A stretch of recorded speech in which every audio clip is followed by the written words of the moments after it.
ધોરાજી શ્રી તેજબાપા નક્ષત્ર સહાયક મંડળ ટ્રસ્ટ તથા કીર્તન મંડળ દ્વારા આયોજિત શિવાનંદ મિશન વિરનગરના સહયોગથી દાતાઓના યોગદાનથી આંખના કેમ્પનું આયોજન રાજકોટ જિલ્લાના ધોરાજીમાં શ્રી તેજબાપા નક્ષત્ર સહાયક મંડળ ટ્રસ્ટ દ્વારા 247મો નિઃશુલ્ક નેત્ર નિદાન કેમ્પનું આયોજન કરવામાં આવેલ, જેમાં જરૂરિયાતમંદ દર્દીઓને શિવાનંદ મિશન વિરનગર હોસ્પિટલ દ્વારા આંખનું ઓપરેશન કરી અપાશે। આંખની હોસ્પિટલ દ્વારા ટાંકા વગરનું સારામાં સારું સોફ્ટ ફોલ્ડેબલ લેન્સ નેત્રમણી સાથે વિનામૂલ્યે ઓપરેશન કરવામાં આવે છે।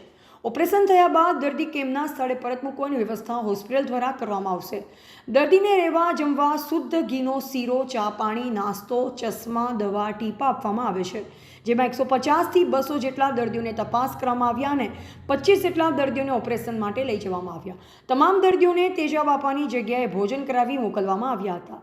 ત્યારે ધોરાજી ખાતે અનેકવિધ સેવાકીય પ્રવૃત્તિઓ કરતા તેજાબાપા સહાયક અન્નક્ષેત્ર ટ્રસ્ટ દ્વારા તેજાબાપાની જગ્યામાં દરેક પ્રસંગની ભવ્ય ઉજવણી કરવામાં આવે છે, જેમાં વિશાળ સંખ્યામાં ભાવિકો દર્શનનો લાભ લેવા આવે છે।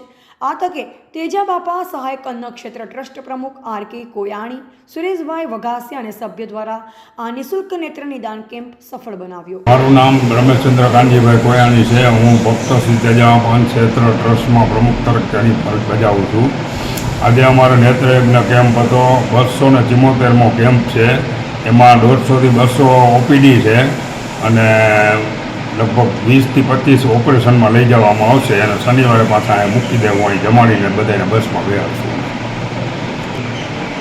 અમારા અહીં તેજાબાપાની જગ્યામાં સેવાકીય પ્રવૃત્તિ ચાલે છે। એમાં ગોઠણના ને એવા કેમ્પે અમુક વાર કરી છે અને નેત્રયજ્ઞનો કેમ્પ તો દર 1લી તારીખ પછીના બીજા બુધવારે હોય જ છે। સબવાહિની છે, પછી કાયમી 2 ટાઈમ અન્નક્ષેત્ર હાલે છે। શિવરાત્રિમાં અમારે 7 દિવસ સુધી ન્યાય અન્નક્ષેત્ર હલાવી છે। આવી સેવાકીય પ્રવૃત્તિ તેજાબાપાની જગ્યામાં અમે ચલાવી છે। રિપોર્ટર નયન રાવણાની, સંબંધ ભારત ન્યૂઝ, ધોરાજી, રાજકોટ।